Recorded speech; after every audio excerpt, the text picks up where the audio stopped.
वंदे उत्कल जननी। नमस्कार है अधिका था चैनल भाग 6 को आपन स्वागत करुच्ची। रमाकांत पति ओरफ कुलपति आज गोटे भिन्न प्रसंग अवतारण करवा। शत्रुता किंबा मित्रता यार हेतु कह जाए व्यक्ति विशेष क्षेत्र में मानवतार कथा है तो अलग कथा। कई क्या शत्रु नुहति कि कई क्या मित्र नुहति। चाणक्य कहती न कश्चित कस्यचित मित्र न कश्चित कस्यचित रिपु व्यवहाराणि जायन्ते मित्राणि रिपवस्तथा। अर्थात कई क्या शत्रु नुहति कि वास्तव में कई क्या मित्र भी नुहति। सबुदिन कहार शत्रुता कि सबुदिन कहार मित्रता स्थायी ही न पारे।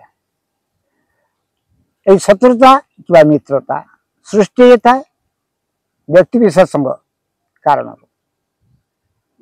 व्यवहार जीव ही यार मुख्य माध्यम।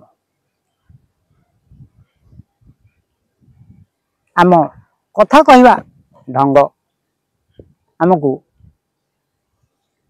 लोक समाज रे जने निकृष्ट किंबा उत्कृष्ट व्यक्ति हिसाब से प्रतिपादन करे।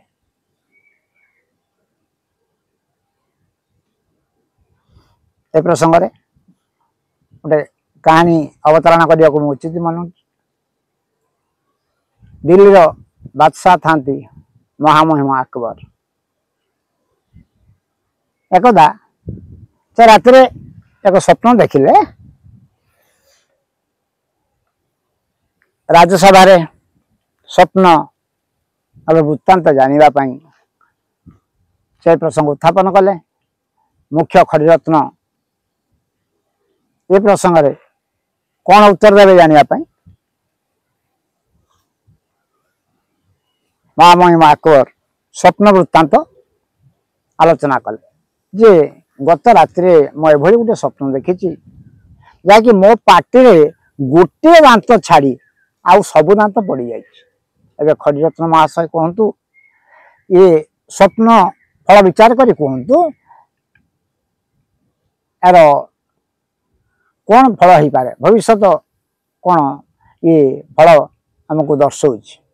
खड़ीरत्न महाशय स्वप्न फल वृत्तांत खड़ी पकई बाहर कले कले जहाँ पना यहीटा कौन एमती जटिल स्वप्न कि ये स्वप्नर विवरणी कहूँ आपण परिवार रे केवल आपण को छाड़ी आपण को आगुरी समस्त मरीजे। अकबर ये उत्तर शुणी तत्क्षणात रागी उठिले मुंड को पीत चढ़ीगला। से हुकुम देले खड़ीरत्न को हाथी मड़े दियो। हाकिम हुकुम महादेवर संगे संगे राजा आदेश पालन करागला। खड़ीरत्न महाशय को एक क्रुद्ध हाथी सामने को फिंगी दियाला। हाथी जली चुकी गला। किसी समय पर राज विदूषक तथा अकबर मंत्री बीरबल पहुंचले। जहाँ पना बड़ विमर्श अवस्था था अकबर को लक्ष्य करी बीरबल यार कारण जाना को चाहिए। अकबर से स्वप्न वृत्तांत पुणी बखान बीरबल कल रात मुझे गोटे स्वप्न देखी जे कि मो पार्टी रे केवल गोटे दांत रही आ सबु दांत पड़ जाए। यार फल कौन हो पारे से विषय चिंतित हो पड़ी। विचक्षण धी संपन्न बीरबल स्वप्न फल जानीगले किंतु को भाव प्रकाश कले देखु जहाँ पना ये तो अति भाग्यशाली हबार सूचना। ये स्वप्न फल जहाँ कहूँ आपण परिवार रे जेते व्यक्ति अच्छा आपण आयुष हूँ सबुठ बेसी एथिरे विव्रत हबार किसी कारण नहीं। आकबर मुहर हस फुटीगला। प्रसन्न दिशे मंत्री बीरबल को गोटे हाथी उपहार दिगला। देखु कि अद्भुत घटना। कथारे हाथी मड़ा, कथारे हाथी चढ़ा गोटे कथा। खड़ीरत्न कहले आपण को आगरू आपण को परिवार समस्ते मरीजे। बीरबल ताको भिन्न भाव में प्रकाश कले आपण को परिवार रे आपण होउचंती सबुठारु अधिक आयुषर व्यक्ति। अर्थ एका नुहे कि किंतु केवल प्रकाश शैली है भिन्न। तेणु यह कह जाए शत्रु और मित्र सृष्टि करिवार प्रमुख माध्यम हूँ जीभ। जे आमे कथाटा को कौ भाव कौ ढंग प्रकाश करिबा। कह जाए ओडिशार जने अति विचक्षण व्यक्तित्व थिले। विचक्षण धी संपन्न हुई मध्य तांकर गोटे खराब अभ्यास थिला रोकठोक जवाब दियंती।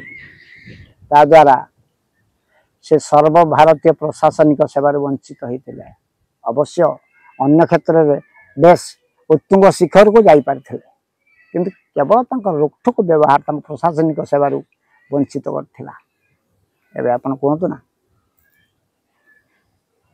कथारे आपण अन्य को बस करिवे ना शत्रुता करिवे।